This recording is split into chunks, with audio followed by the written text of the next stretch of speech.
In the night, your heart fills with dread. Probably a murderer who wants you dead.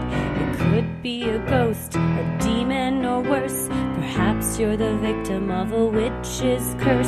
It's hopeless, you're doomed. You'd call a priest if you could. You'd rather just listen to who?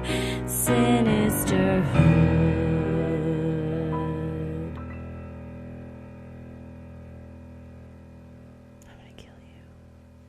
Hello and welcome to another edition of Freaky Friday, where we tell your odd but true stories. It is Friday, January 12th, 2024, and I'm only barely getting used to writing 24 when I date things. Yeah, it's one of those things. And also people like to go, can you believe it's a new year? You got to wait that out for the next few months before everyone is settled into a new year has happened. And then it turns into, man, I can't wait for 2024 to be over. It's been the worst year of my life. Every year, rinse, repeat. We're like, it's January. Maybe it'll be a great year. Anytime people are new to the show and they say, I listened to you guys' February 2020 episodes and you sounded so hopeful about that year. And they're like, I just want to call through and be like, oh no. So hopefully people listening to this in January 2025 will be like, 2024 was a great year. It all got better. Maybe. I hope so. So far, I'm having a very nice year, so I hope everyone else is too, and that this is the best year for everybody. Yes. Remember, time is meaningless, so years are meaningless as well. So are days. And life is life. It doesn't matter the day or year. It's all made up. Somebody posted a thing that said, like, if you think about it from an animal perspective, when it's dark and cold, we should all be like hunkering down still and hibernating until like spring. But instead we have this kind of meaningless, like January 1st, it's a new year. You got to start working. You got to go hard. And it's like, hey, that's a calendar you made up. All right. Look outside. It's dark as hell. It's telling me to chill. It's telling me to stay in bed. I am going to stay in my cave like the bears. Exactly. Look like to the bears. Always look to the bears. Well, you have a great lineup of stories for us today that run the gamut from odd but true to brushes with true crime. And I thank you, as always, our story sommelier, for curating. I do nothing. Everyone that sent your stories in, thank you so much. We're starting off with the doozy right up top. So I'm Christy. I'm Heather. And let's get freaky. This first one is from Jillian, and it is called, I Sat Across from Shanann Watts for 7 hours. First and foremost, I love you ladies. Thank you for the respectful manner with which you present hard topics and the levity that is also needed during the hard times. Episode 13 got me through the labor of my almost 10-pound baby. Now, on to the story. My parents and I lived in Frederick, Colorado. Frederick is a very small town that is actually nestled in with two others, Dacono and Firestone. This area is up and coming and touted as family-friendly and safe. There's lots of outdoor areas, parks, golf courses, open spaces, walking trails, and a lake to fish on. These communities come together for numerous outdoor events throughout the year. 4th of July parades, trunk or treat for Halloween, outdoor concerts, chainsaw carving competitions, and probably the biggest event is Miners' Day. Miners' Day is an annual event that celebrates the town's history of being a mining town. There's a parade and 5K in the morning, food trucks and carnival games, vendors with booths set up, and live music. It's a weekend-long event, and it really reinforces the small-town feel that is this area.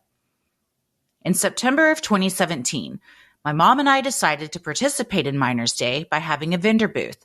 We are very big into paper crafting, think scrapbooking, card making, and some paper home decor.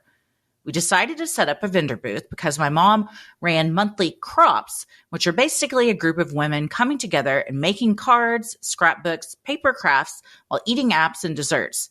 We really enjoyed doing this, and at the time, we were tinkering around with if or how to make it profitable for us. If you don't know, Shannon's job was working for an MLM that promoted weight loss and overall better health with patches and supplements. I'm not going to include the name because I think they've changed their name and because I think all MLMs are predatory as fuck. But I digress. Shanann and another lady had a booth at that year's Miners' Day. Shanann was very noticeable because she had a neck brace on, and their booth was right across from ours. It's odd to think back on this because the best way I could describe it was she was being on from the very beginning. She was very loud and very boisterous, talking to every person in the vicinity, including the people manning the booths around her. I remember thinking, wow, that lady is a lot. And then I felt bad because when she came to our booth, she was very engaging and seemed genuinely interested. I will never forget the conversation. She told us that she always wanted to be better at memory keeping and scrapbooking. She said she had 2 kids, and she was really good at keeping the important pictures and documents for them, but they just sat in boxes. She also said she was really busy with being a mom, wife, and her business, so she was interested in quick solutions to scrapbook her memories and for her daughters to look at when they're older. My mom joked with her about how her kids are 27 and 29, and all of our stuff was still in boxes too. Now when I think back, it makes me shudder. Since her booth was across from us, we could see her interacting with people. The booth she had was very plain, but they had a spinning wheel where you could win prizes, and she was hooting and hollering the whole day to get people to come. We ended up talking a few more times throughout the day, and again, I remember thinking, man, if anybody is a natural-born salesperson, it's this chick. I think the fact that she was so boisterous is why I remember this next part so well. I want to say that we all started setting up at about 7 a.m. We didn't break down until 5 p.m. or so. From 7 a.m. to after lunch, she had been yelling and singing, dancing, and interacting with everyone. Honestly, the best things to do when in a busy selling environment. At about 2-ish, a guy came around Sellers Row and went straight to Shannon's booth and sat down. She instantly sat down next to him, and all noise and animated behavior from her stopped. She introduced this man to the other lady as her husband. My mom, who is now a child psychologist, but once used her forensic psychology degree to be a victim's advocate and then parole officer, was watching them like a hawk. I joked that it was so quiet now we could actually hear ourselves think, and my mom very absent-mindedly said, "Yeah, I guess so." Wasn't long until Shanann and Chris got up and he led her away. As they left, Shanann thanked us for the scrapbooking ideas, signed up to get our newsletter, and said she wanted to join one of our get-togethers, but couldn't commit because her girls were so young and she didn't have consistent care, but maybe one day she'd make it. After they left, my mom looked at me and said, "There's something wrong with that relationship. I guarantee he is controlling and even potentially abusive." I asked what she meant, and she remarked that Shannon's behavior had done a full 180 when he arrived, and as they sat there, Shanann watched Chris like a hawk. I asked what she meant, and she remarked that Shannon's behavior had done a full 180 when he arrived, and as they sat there, Shanann watched him like a hawk. My mom then shook her head and said, "It's a shame," and we went on with our day, not really giving it another thought. Fast forward to August 14th of 2018. I am 9 months pregnant with my first daughter. She was born on August 25th. And my mom calls me and tells me to Google the news story of a missing Frederick woman and her 2 children. I pulled up the story and my mom said, "Do you recognize her?" I was shocked to see the face of the lady whose booth had been across from us at Miners Day. We read the story on the phone together, and my heart sank when it talked about her 2 young kids and her being pregnant. It was then my mom said, "Mark my words, this husband did something." I said, "You think?" Thinking she would discuss the stats of intimate partner violence, but instead she said, "Yes, he either hurt her or she ran to get away from him. God, I hope she ran." 2 days later, we read the news that Chris Watts had been arrested for murdering his family, and that police were attempting to exhume the bodies from where he put them. For 5 years, this case has haunted me. I don't know if it's because we met her, we saw a brief interaction between her and Chris, she was pregnant when I was pregnant, or if it was the sheer proximity of her to me, but it's haunted me. I felt I owed her a duty to know her and the crime. I watched the body cam footage, the police interviews, read all of her social media posts, read books and autopsy information, and was exposed to information I wish I would have never learned. Again, I felt like I needed to know this information and needed to honor her and her children by sitting in the uncomfortable / horror of the information.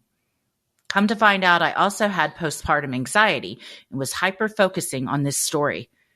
I recognize now that my obsession also spanned from guilt. We saw them together, and it was weird enough that a comment was made about it. Ultimately, it was unhealthy, and finally I had to make a conscious and consistent effort to stop. But even now, information will pop up, and I feel that pull to it. I struggled with whether to write in about this. I didn't want to make her story about me, and I never want to give that monster any time or thoughts. But I am hoping there will be a bit of a release by telling this story. I also am a big believer that we are all connected, and it's fascinating to see how all of our strings interconnect to one another. I speak healing, energetic thoughts into the universe for Shanann, Bella, Celeste, and baby Nico, and I hope that their energies have found peace. I understand if this is never read on the show, but just getting it out has been therapeutic. Thank you again for all you do. Those kind of moments will stick with you, especially when you hear the conclusion of what happened to their relationship, having that gut feeling when you first see them and just say, there's something off about that, about the control and the behavioral change. And it's just such a sad thing to see that she didn't run away. You know, you hope for the best outcome, and it's sadly the worst, which happens in abusive relationships. Yeah. I mean, this is one of the worst true crime stories to come out in the past decade. Yeah. Truly horrific. I understand that feeling, Jillian, of feeling like you have to know all of that information in a way to honor them. But just a PSA, especially from doing this job, don't go down that rabbit hole if it's unhealthy. If it's, you feel like you are reading things that you never want to know about. I mean, I get that. I've read and seen things I wish I never would have learned either. And at those points, I have to stop and be like, this isn't good for me. And you do feel that pull to it because it is that, well, I saw them and I could tell. And maybe if I could figure out, you know, where things could have changed, then I could change what happened. It's just, that's just one of the stages of grief. Yeah. You know, making barters, bargaining, things like that. So all that to say, if you want to honor someone, I think there are wonderful ways to do it. And it doesn't have to include knowing the grisly details of a crime that, you know, you certainly none of us would ever want to have to read the details about. No, definitely. I think that's a good thing to end on, the speaking, healing, energetic thoughts for all of them. And it's horrifying, the ending that they met, but that there is justice, at least in that he's locked up, and hopefully they found some peace somewhere, because this is a case that I read right when it first came out, maybe one or two articles that were a lot of details, and I can't really read a lot more about it, but the one was enough, and I have such visceral, kind of vivid memories from looking at that. So it's yeah, I never watched story. The documentary that Netflix put out, and I am aware of what happened in this story and have read like one article, but it was also one that I just can't dig into. It's too much for me to know about. And I'm so sorry for any friends or family, or even strangers in passing, that are affected by crimes like this. And yes, rot in prison forever. For eternity. Sinisterhood will be right back. It's a good thing to treat yourself to the finer things in life. The problem is, a lot of times the finer things in life break the bank. They're too expensive, and you can't till you find a place like Quince where you can be luxurious, high quality, and affordable. Those are the perfect Venn diagram for me. Yes. All of the things you just listed. I have a beautiful wine cashmere sweater from Quince. It was $50. It looks like it was $250. Also, I'm a huge fan of dainty gold jewelry, like, you know, thin, dainty and delicate necklaces and rings and bracelets. And they have so many that are very on trend. I watch a lot of TikTok. I know what everybody is wearing. I watch a lot of Bama Rush, and I know all the bracelets and all the earrings, and they have all of those, but at way more affordable prices. So you get to look the way you want without breaking the bank. Quince offers a range of high-quality items at prices within reach, like 100% Mongolian cashmere sweaters from $50, washable silk tops and dresses, organic cotton sweaters, and 14-karat gold jewelry. By partnering directly with top factories, Quince cuts out the cost of the middleman and passes the savings on to all of us.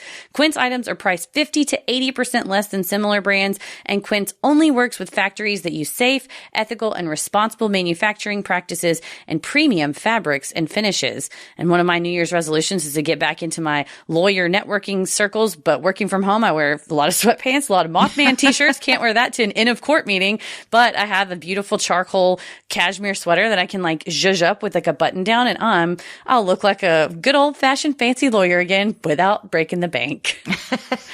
Give yourself the luxury you deserve with Quince. Go to quince.com/creepy for free shipping on your order and 365-day returns. That's QUINCE.com/creepy to get free shipping and 365-day returns. Quince.com/creepy. Well, this next one is from Robert, and it is called The Time I Shook Hands with a Murderer. Hi, ladies. I would like to tell you about my one small experience with true crime. In 1999, I had just gotten out of the Army and was living in the Dallas area looking for a job. I was recently married and wasn't really picky, so I took a job in construction. I was working with a company that installed computer and telephone lines in new buildings.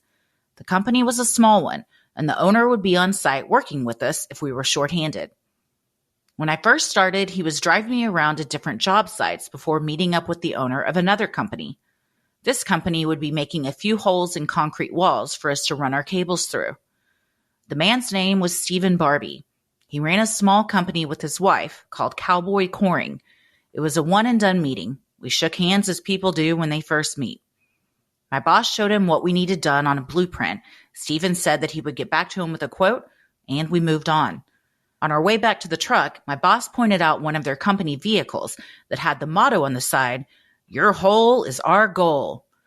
Being young and fresh out of the military, that made me laugh a little. I only worked with that company for a few months before finding a job more closely aligned with what I did in the military, so I didn't really think about my boss or that encounter much after that. Fast forward to February of 2005, and I'm sitting in the break room and see one of the Cowboy Coring trucks on the news. Their motto popped in my head, and I smiled a bit before I caught on to what was being said. Mr. Barbie's face popped onto the screen. The reporter said that he was responsible for the death of Lisa Underwood, his girlfriend, and her 7-year-old son, Jaden. She had apparently gotten pregnant, and he assumed the baby was his. Spoiler, DNA tests showed later the baby was not his.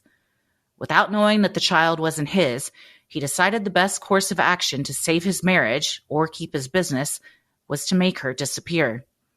She ran or owned, I'm not quite sure, a small bakery, so her disappearance was quickly noticed. The police caught up to him pretty quickly, and he eventually led them to where he had hidden the bodies. I recently did a quick search on him, and he was put to death in late 2022. Thanks for taking the time to read my story. Keep it creepy. I've included a couple links below. Well, we clicked on those links. Thank you for including those. He tried to appeal his death sentence for a while, which is why it took from the crime in 2005 to the execution in 2022.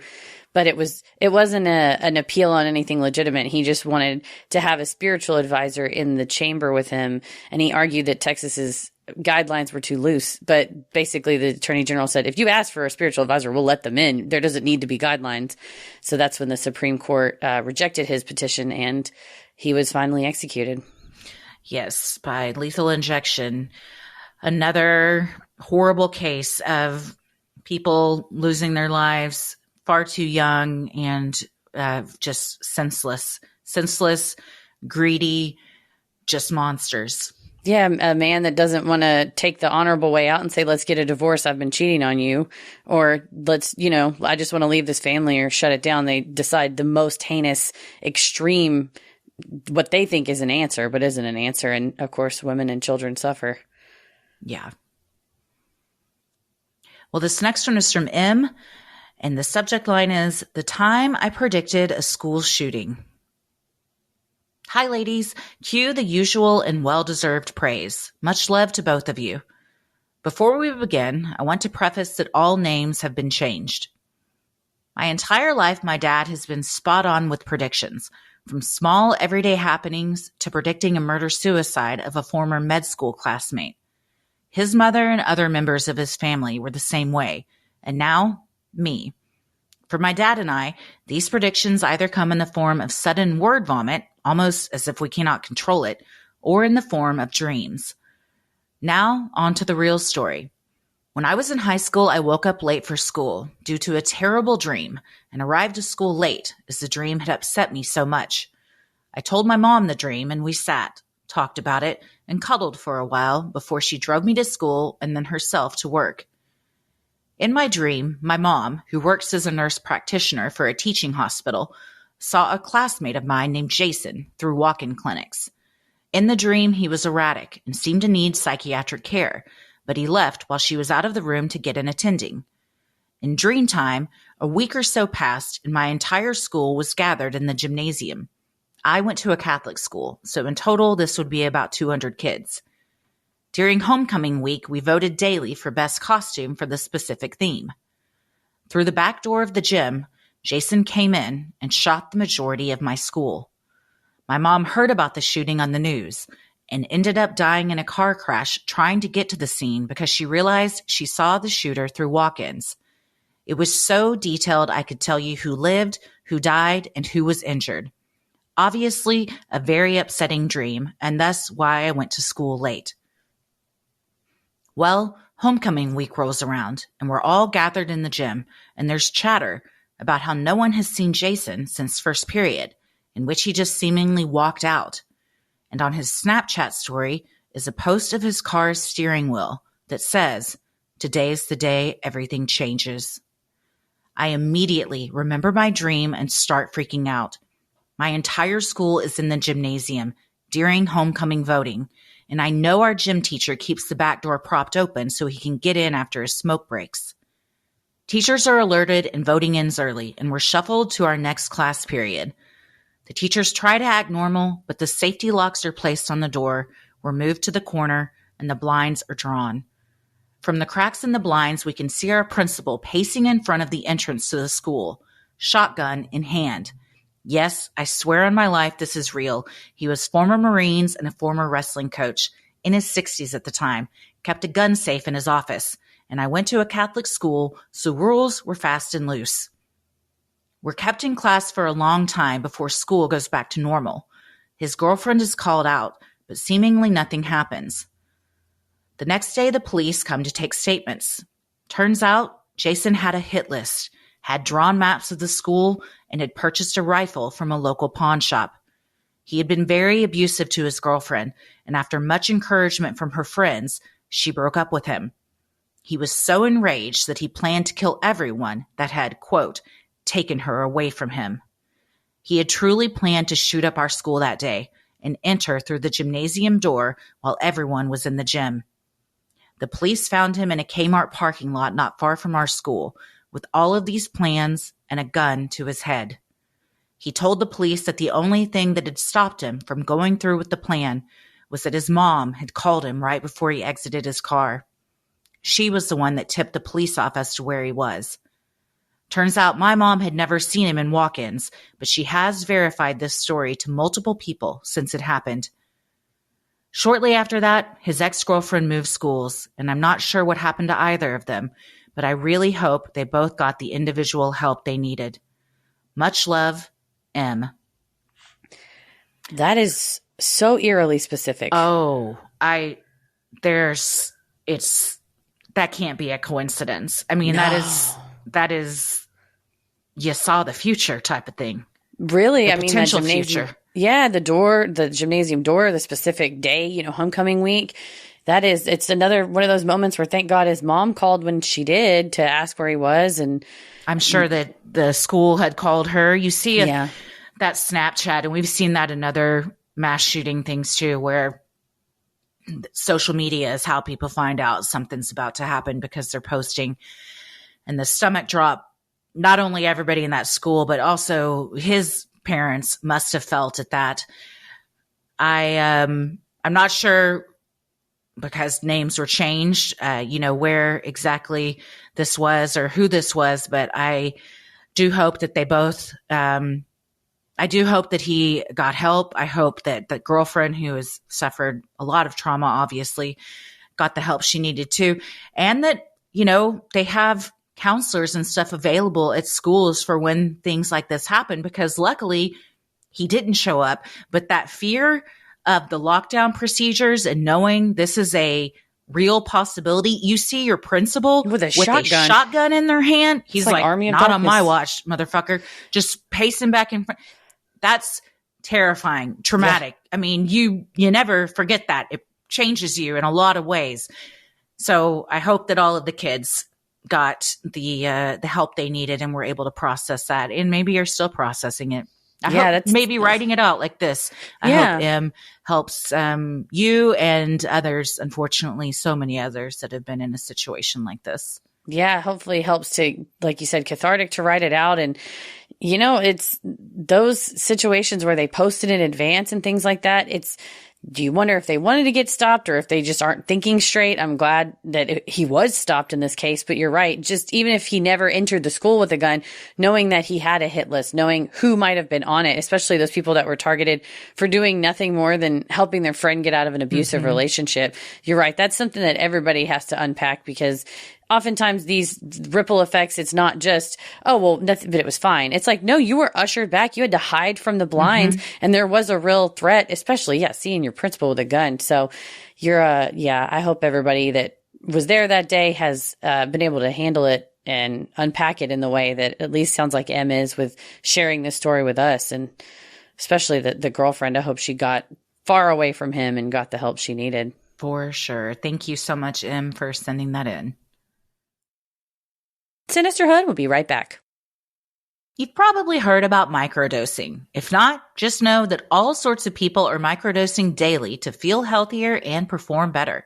Microdose gummies deliver perfect entry-level doses of THC that help you feel just the right amount of good. I like to pop a couple of these babies whenever I'm going to go for a walk around the neighborhood. I don't want to walk around all, woo, but I do want to be present. I want to have like that in the moment feeling, and to where I'm noticing things about my neighborhood I haven't noticed, and can just kind of relax and have my little walk.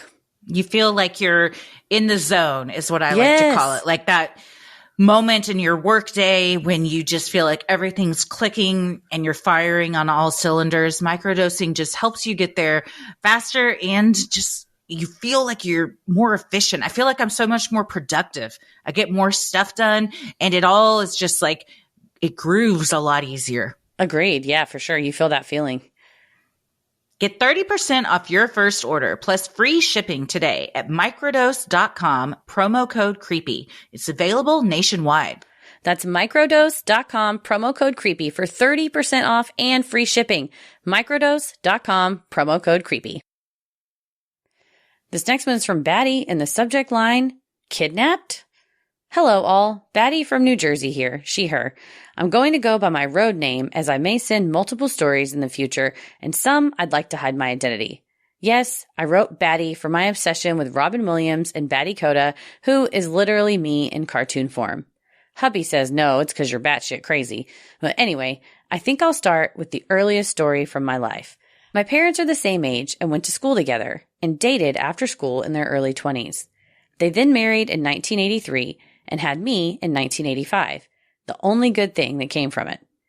My sperm donor was a controlling asshat. Yes, you read that word right. Whom my mom put up with for about 4.5 years. Things he controlled or started fights about included my mom working late-night jobs to keep the roof over our heads, always accused her of stepping out, and they had to go to his mom's every Sunday for family dinner. My mom had to call him when she got to work and when she was leaving. She had to tell him who she hung out with, and he was often heard saying, "My daughter, your responsibility," when referring to me if I acted out. Now, he was a guy who had family genetic heart conditions that put him in the hospital frequently. One of those times was a couple months after my second birthday. He had an episode, and it was supposed to be an overnight stay. My mom, tired after working 12 hours and 2 jobs, told him that she wasn't going to stay the night at the hospital, but that she would be back in the morning. He was not happy about that, but she wanted to get me home and in my crib. She got home, put me in my crib, and went to bed. The next morning, as she woke up, she realized she had slept in, surprised but slightly grateful that I didn't wake her up early like usual. She walked into my room quietly with only the hall light shining in. She saw me sleeping in bed all bundled up, and thinking I was on my side, she went to get my outfit for the day. Once that was set out, she went back over to the crib and went to rub my back to wake me up. "Wakey, wakey, eggs and bakey," she said as she touched the blankets. As she made contact, the blankets flattened out and no body was there. She tore all the blankets out of the crib and ran through the house. There was no sign of me. In her panic, she was smart. She instinctively called the hospital and found out that my bio-dad had signed himself out sometime in the early morning. They only had one car, so she knew someone picked him up, and he was either at his mom's or the fire station. He was an ex-firefighter due to health, but still hung out there. She called his mom's house with no answer. She called the station and was told they hadn't seen him recently. Then she called her dad, and they drove over to my G-mom's house. She banged on the door, and one of my bio brothers answered. He said my bio-dad wasn't there, but would let her know if he came home, as he shut the door on her. My grandfather then began banging on the door as my mom ran to a neighbor to call the cops. Why did she wait to call, you might ask? Well, because it was the 80s, the local cops were idiots, and with my dad being an ex-fireman, he probably had a friend or two in blue. The cops showed up, made my mom stay by her car in the driveway, and went up to the door. They spoke to my dad's brother, and then, surprise, surprise, my bio-dad came to the door. He said, "I'm sorry she gets like this, officer. Come on in and see our daughter is fine." They saw me in the guest room, safe and unharmed. From there, they basically told my mom not to call them for non-life-threatening matters and that my parents need to work this out. Then the police left. They didn't see my dad slam the door shut before my mom could get in and lock it. At this point, my mom must have felt defeated and pissed. She tried calling the cops again, but still nothing was done. Apparently, back then, a parent couldn't kidnap their child and was only told to get an attorney. This lasted for about a week before my mom's brother got involved. We'll call him Uncle B. He's 9 years younger than my mom and was an amateur ice hockey player. He got fed up, got his buddies rounded up, and they showed up to the house. He wasn't worried about any issues as my grandma was on her annual trip to Ireland to see family, and he doubted my dad and his brothers would be a threat. They simply banged on the door, hockey sticks in hand, and stood in the yard for about an hour. They demanded I be handed over and wouldn't leave until they saw me safe with them. Sure enough, after taunts of "we aren't leaving," and the show of force, a bunch of beefed out hockey players in his yard, my bio-dad came out and handed me over to my uncle. Needless to say, that was the last straw, and as soon as my mom had me back in her arms, she was filing for divorce. The last part of the story is simply that, until the divorce was finalized, my Uncle B basically camped out in my bedroom, so nothing else would happen. And anytime my mom had me near my bio-dad, my Uncle B was there like my personal bodyguard. Thank you for reading this, even if not on air. Your podcast keeps this school bus driver entertained in between runs. Started in October 2023 with your first episode, and I'm now at your November 2023 episodes. I have lots of free time. Thank you for all that you create and share with these Freaky Fridays, as it helps people like me feel not alone with our experiences. I have lots of good and bad stories for a future date. That's a brother right there. Right? With the hockey stick. That's some Liam Neeson shit. Yeah, You're like the Soprano this dad. ain't happening on my watch. Right. You snatched the wrong kid. But what a feeling for Baddie's mom to, you think, oh, yeah, your baby's sleeping. Let me just go and pat her. And it's nothing in the bed. That's right out of some kind of Lifetime movie. It's a Hand horror. the Rocks Cradle type shit. It's terrifying. I can't imagine. And also, what an abusive asshole to knowingly do that. Have somebody drive him to the house, sneak in, steal the baby. Yes.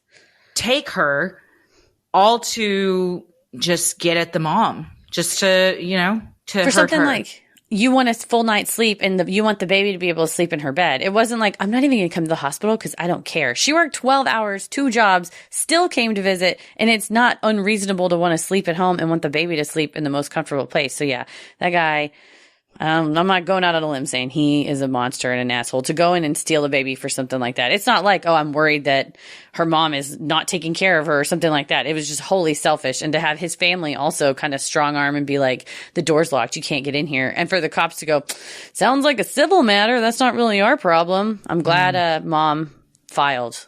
Yeah. Mom, brothers, grandpa, all that is, when parents use their children as pawns to hurt each other, it just makes me sick to my stomach. And that's all this was.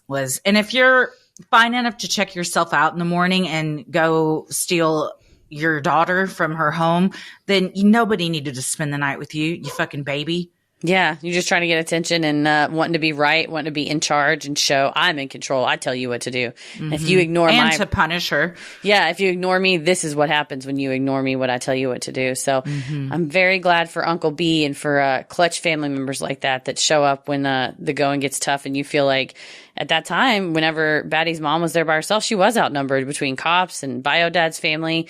And you realize, all right, I'm going to go get my people and come back. Then we'll see. We're gonna get our baby back. Yeah, sure. Don't underestimate New Jersey hockey players. No, I didn't need to read this story to know that. But For sure. Yeah, just reiterates it. Just a quick reminder. Well, thank you very much, Baddie, for sending that in, and we look forward to your future stories as well. This next one is from Natasha, and the subject line is "My Wild Home-Invader Story."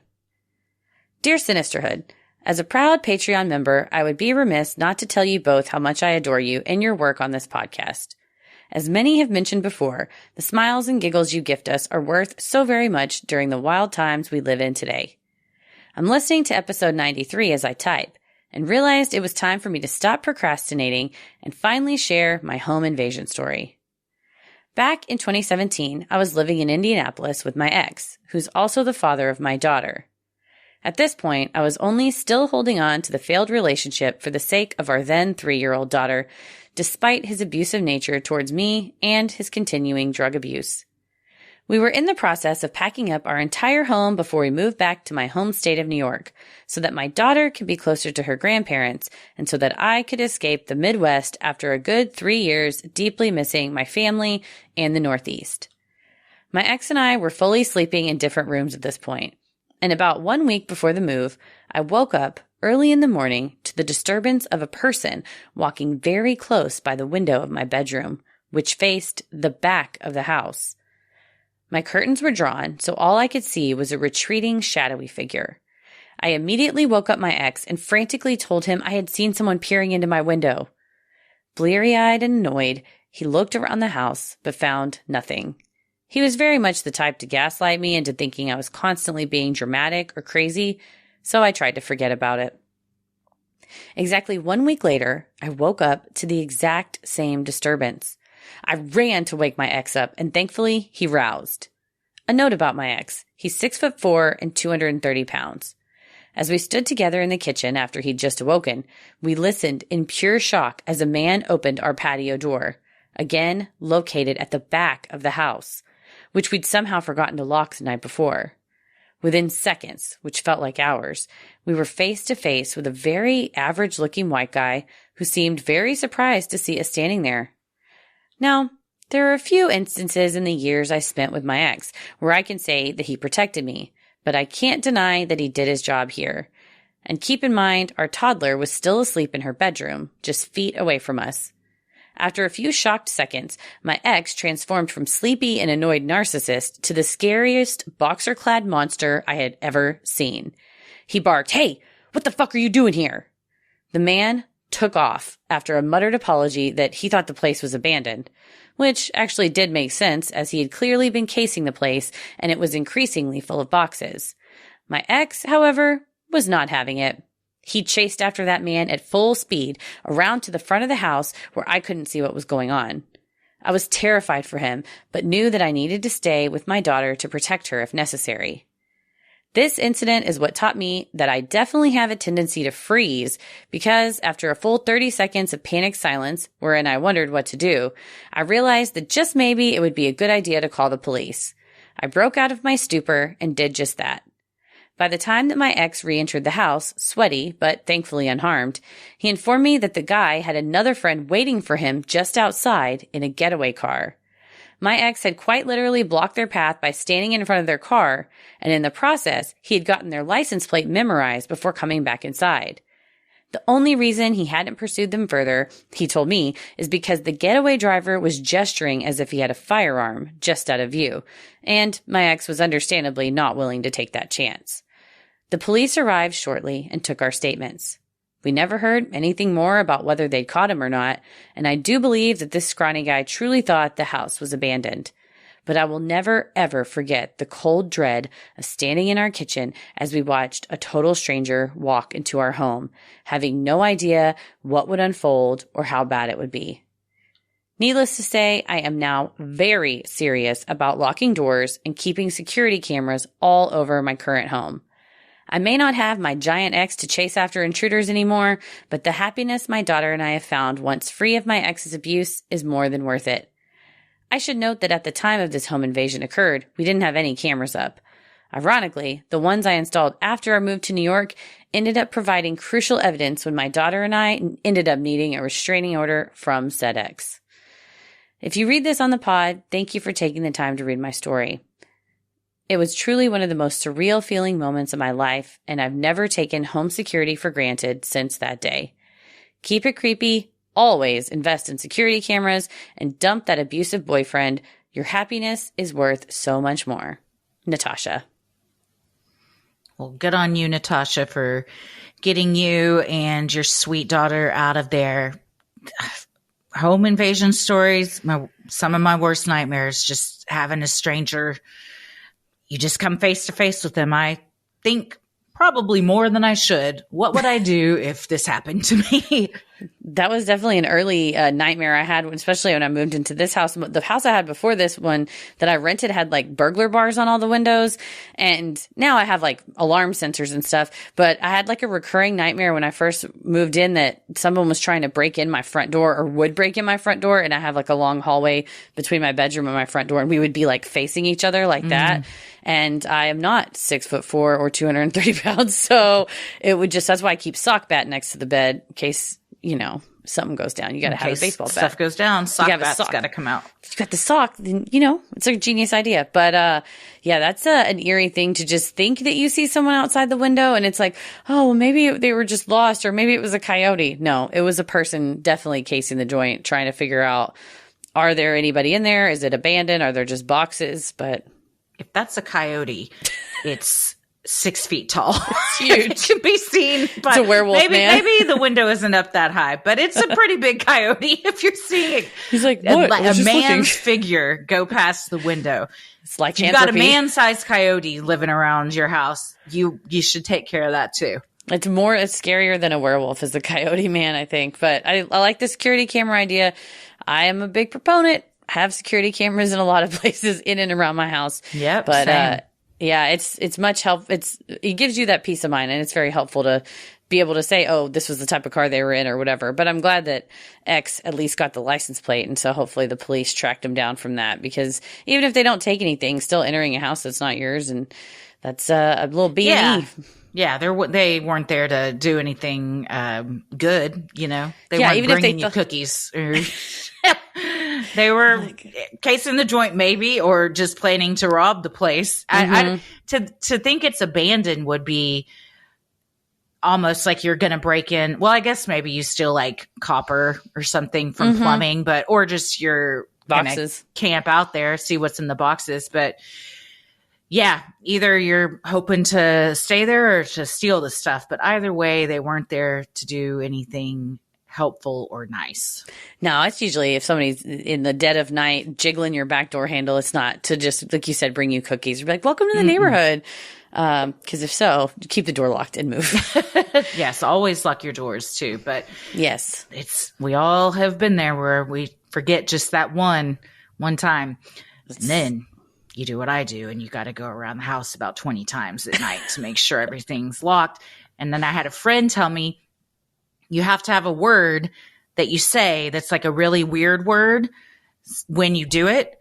So then you can remember back, like, did I say this really weird word? Because to think like, did I lock the door? You might confuse it with like the day before. But if your word for the day is lollipop every time you're supposed to lock the door, then you can think, earlier, did I say lollipop when I was at the door? And like, it's easier to remember that type of stuff. It's worked for me. So I never heard that. Maybe it'll work for your obsessive fears as well. No problem. I mean, I check the locks before I go to sleep. But one thing that I often forget is to close my garage door. And so I'll usually just have to back down the alley to make sure it's still open, which one time it wasn't. My neighbors texted me at like 6 a.m. like, did you mean to leave your garage open all night? Thanks for checking. No, I did not. I got a text. I don't even think I told you this. Like a week ago, our neighbors texted and said, our friends noticed your garage door's been open for a couple hours, so they went in and closed it and like ran out. And we were at my mom's. It had somehow gotten left open. We used to have an app on our phones where we could open and close it from there, so you could also see if it was open or closed. We got to get that back because I like to be able to know, even if I'm not home, that shit's locked down. No, I need to as well, because I often end up driving, like circling the block to try to peer across this field to make sure my door is still, like, it is closed. But I think that the lollipop will help, or just an app. Then I can just do it remotely. Mm-hmm. Or look on your cameras. Couldn't you look on your cameras to tell? The backyard camera, yes. I mean, I need to re-angle it. It's more angled towards the driveway, but I could re-angle it. And I also want to get like a spotlight camera. That's where all the best, if you're on the Ring app and it's like, I saw something crazy, it's always the spotlight cameras that do it because it's well lit, you know? So I think that's going to be my next home improvement project, is have an electrician, because I had a spotlight floodlight up there, but it's just a light. I want cameras and a light. You want to see it all. You got to see what those scarecrows are doing. I'm always afraid. Or do you want to? That was the night that the scarecrows came to life. Oh, I hate it so much. Yeah, for those of you who don't know, I back up to a big, empty field that sometimes people put scarecrows back there. So that's kind of weird. There's like multiple ones. Too many. And Tommy likes to say that they get closer each time we're there. I hate it all. I can't prove it, but I think they are slowly getting closer. Well, thank you, Natasha, for the reminder. Put them security cameras on, dump that abusive ex, and always keep it creepy, like you said. Sinisterhood will be right back. Well, this last one is from Brandon, and the subject line is Crazy Customer. Hello. First off, love the show. Been listening religiously since 2019 and still looking forward to each episode. So, on to the story. This isn't necessarily spooky or creepy, but it's definitely freaky and a bit funny. Back in the summer of 2012, I was on summer break from my first year of college. I needed a job and ended up at Walmart as a cart pusher. We were treated like crap by customers and the supervisors. One day was even Cart Pusher Appreciation Day, and they literally gave us a voucher for a Subway sandwich from the Subway inside the store. But I digress. One day, I was pushing carts up near the door when a man in his late 50s or early 60s walked up and said, "Damn, it's hot out." I gave a polite, "Oh, yeah, it is," just wanting to move on before I got yelled at for letting the carts get low. But this man kept going. He started to go off about global warming and how soon all the crops in Africa will wither up and die. Then it took a turn. He said, "Let me ask you something. If your buddy was starving to death and you had a sandwich, would you give him some?" I, just wanting this interaction to be over with, started to say, "Well, yes, and he cut me off with, "The fuck you would." At this point, I could only think about how to get away from this man. He actually seemed offended about me sharing food in a hypothetical scenario, and I was more than uncomfortable. I should also mention this whole time we were like 20 feet from the entrance to the store where families are walking in and out, which makes it crazier. After that, the conversation gets a little fuzzy for me. He started to complain about society as a whole and sounded a little unhinged at times. And then he said the two sentences that will stay with me for as long as I live. "Hell, the only thing on TV now is pussy. Dancing with the pussy." At this point, I could have cried laughing if I wasn't so scared of this man. It was out of nowhere and so absurd, but I held it together and kept giving short responses. Shortly after that, he finally went inside the store and I got back to work. After that, I saw that man come to the store nearly every day, and whenever I saw his truck, I tried to work on the other side of the lot. Anyway, thanks for listening, and here's my reminder to please return your cart to the corral and not just to the middle of the lot. People like this, one, the least shocking thing I've ever heard is that this took place in a Walmart parking lot. But people like this live for these moments. Not Brandon, the unhinged customer that was just looking to pop off about everything and anything to anybody that would listen. And I feel like people like this target employees sometimes because they're kind of trapped into listening to you and can't just as easily walk away as a customer could. Yeah, you have to be polite, A, but B, if you're the cart pusher, you can't just be like, oh, I'm going to walk to a different department in the store. You have to stand there with the machine. You have to go through and sit there and push the carts back in. So you're cornered and you can't even say, okay, sir, well, actually I have to go help other customers. You're like, yeah. No, I'll just be here. I guess stand and yell dancing with the pussy at me as I'm trying to push these carts in. Damn. Also, I would take umbrage with him not thinking you'd share a sandwich when you had a voucher for a free Subway. Certainly you would give that to someone in need. Oh, yeah. You're like, I don't have a sandwich to give you, but I can give you this voucher. So if you can make your way to the Walmart and go inside of the Subway, there you have it. Get you some. I wonder what else that guy went off about that day, because this can't be a one and done situation. I think this guy from the second he wakes up till the second he goes to bed is just yelling, dancing with the pussy and every other thing he can think of to anybody he comes across. Right. And it's always sad whenever they start out relatively normal, like, damn, it's hot outside, to a person who has to work outside. It's like, oh, it seems like they're, commiserating with me. Like, oh, it sucks that you have to work out here. Damn, it's so hot. But then to just turn it around and be like, anyway, you know why it's hot. Those crops are going to die. And you're like, okay, this is the kind of guy that's going to write a manifesto and stick it on his neighbor's doors, and be like, you should know what's really going on. For sure. Absolutely. But I think Brandon would have shared a sandwich. I don't think this guy was right saying the fuck you would. Don't besmirch our lovely listener, Brandon, that way. And like I said, I would at least always try to put a cart in a corral if I can't take it back to the store, because it is, especially in the hot summertime, it's rough out there. No, yeah. The pavement's hot. You gotta put them back. There's a lot of controversy about this in our Patreon group over the years. But I'm on Team Corral. You take it back to the store or you put it in the corral. And if you can't do either of those, at least don't just shove it in the middle of a parking spot where it can roll into another car or dumped over in the middle of where people have to drive. It's the wild, wild west with shopping carts in Dallas. Oh, yeah. They'll end up crossways across a parking spot. I'm fine if you even hook the wheels onto a little island in the middle of the parking lot just so it's not rolling away, even if you don't. But I'm like, if you're taking the time to do that, then go take time to do it in the cart. We know your husband specifically has said sometimes we got 2 kids, you're trying to wrangle them. He's like, I can't always take it all the way back to the store, but hopefully if there's a nearby corral or an island, you can just safeguard other people's carts or other people's cars from cart scratches and damage. The best spot is if you can get a parking spot right next to the cart corral. That is primo. Yes. Whenever I pull into Target and I'm like, oh, fuck yeah. I got a spot right next to the cart. You're like, I got this. I do take the carts from the inside though, instead of the corrals. But I don't know if same. Yeah. I take the carts from the inside, especially if it's raining or hot, because but also inside there's wipes so you can wipe them all down. You got to get that cart wipe on. Well, thank you, Brandon, for sharing this. I'll be looking for Dancing with a Pussy airing Thursdays at 8/7 Central on ABC coming up in the next Can't wait to see the celebrities that this one pulls in, and also just the cast. You think Julianne Hough is going to be on this one? Oh, she's coming back. My mom loves Dancing with the Stars, and I'm sure she'll love the sequel. Dancing with the Pussy. Oh, yes. Who doesn't? You'll at least have one subscriber, one person tuning in every week. I'm watching.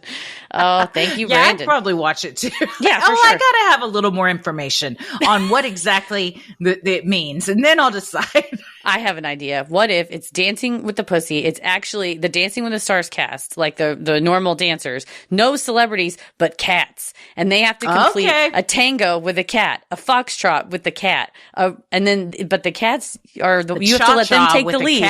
Cha-cha with them. But if if the cat scratches you and runs away, you lose. You get 0 points. But if you do it right and the cat's enjoying it, then you get 10 points and you win. Sinisterhood will be right back. Seeing a choreographed lyrical routine with a cat and a professional dancer would probably go in the top 3 greatest moments of my life. That's and what I'm I want not to see. envisioning the dancer holding the cat. I envision the cat choreography as well, to where, the cat is full costume and also has their own moves independent of the dancer. Yeah, the cat, they put on a sequin bow tie as a collar. It's got a little tiny hat, a little top hat attached to it, and it likes to tap. Tap shoes. A little tiny tap shoes, and then its front paws has like a little cane, and it's putting on the ritz, and they get to dance. Oh, I would watch that. We did it. So you know what, sir? Dancing with the Pussy, if that is the only thing on TV, that's the only thing that needs to be on TV. Nope, I'll watch that 24/7. It's like the Puppy Bowl. Instead of watching Dancing with the Stars, you went to Dancing with the Pussy. Instead of the Super Bowl, you watch the Puppy Bowl. We need to animalify all of these reality shows that we have. We need reptiles of Salt Lake City. Yeah, Real Reptiles of Salt Lake City. I'd watch that in a second. It's the Real Housewives, but the cameras are just on their like pets that they have. Oh yeah, or Real Reptiles of the Swamp of Real Reptiles of Louisiana. Oh yeah, I search out things that are exactly that. How many times have I Googled gators in Africa or crocodile attack? I watch weird shit like that all the time. I don't watch crocodiles attack people. No. Sometimes nature does what nature does. It's so fascinating to see. That's why I love any of those nature documentaries on land or in the swamps. See it in the swamps. I love a good swamp documentary. Swamps, they're eerie, haunting, morbidly fascinating. I was driving the other day and somebody passed me on the highway with a fan boat on the back of, on a trailer. I was like, I'm still afraid of fan boats. Never been on one, but it scares the shit out of me. They had them when I lived in New Orleans, and everybody like, we're going to go on a fan boat ride. I don't know why. It just makes me nervous. They go very fast and spin very fast, and seems like there's not a lot of control no matter who's behind the wheel.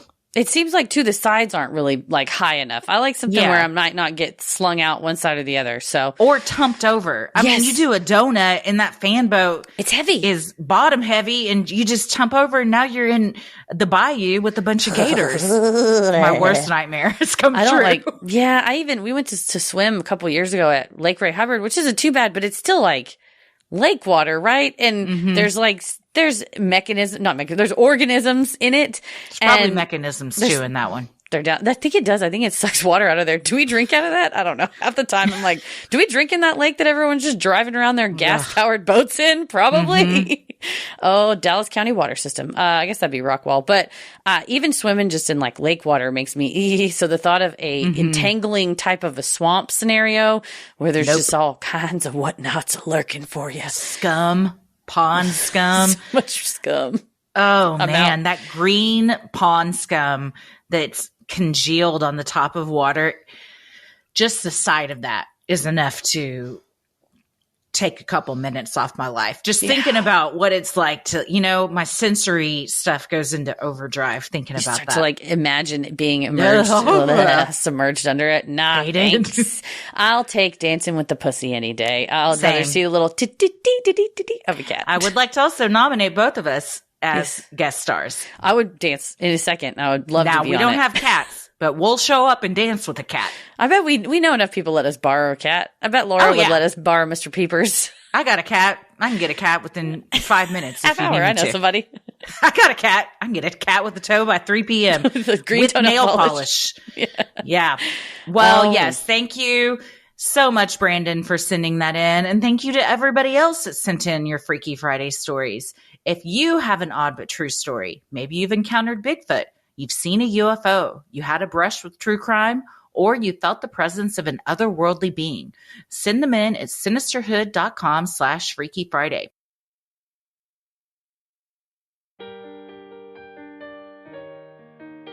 If you like our free episodes, you'll love our Patreon bonus content. You can join for free to see what we're up to next or dive into over 500 hours of bonus content. We also have some upcoming live streams this month that are always a hoot and a holler. January 17th at 8 p.m., we have our monthly Q&A, and then we're going to have our bonus content live stream January 31st at 8 p.m., and voting for what segment we're going to do is currently going on over on Patreon. Yes, if you would like to vote to see us perform Judge Christie live, where she can address your grievances in real time, we can also do hypothetical situations and let you all chime in the chat and or add your own. Or we have Heather Saves, where we can look at pictures, videos, and posts that I have gleaned while perhaps indulging in the devil's lettuce on Reddit. And other websites. I've been saving some stuff from Facebook, from some other video, TikToks, things that I'd like to share. So, it can run the gamut. It won't just be from Reddit, but, vote until, January 26th. And those are both at 8 p.m. Central Time on the 17th and the 31st. You can head over to Sinisterhood.com and click shop on the top banner to check out Sinisterhood merch like t-shirts, mugs, totes, stickers, and even clothes for your kiddos. And don't forget, if you subscribe at the Ruling the Airwaves or Getting Into It tier, you get a year-round discount code for all merch. So make sure to check the pinned post on Patreon for that and what your discount codes are when you head over to Sinisterhood.com and click shop on the top banner. While you're on our website, you can also review the show, follow us on socials, and check out the episode description. You'll also find fun things like topic-based playlists and links to live show tickets when we go back out on tour, which should be some announcements coming soon.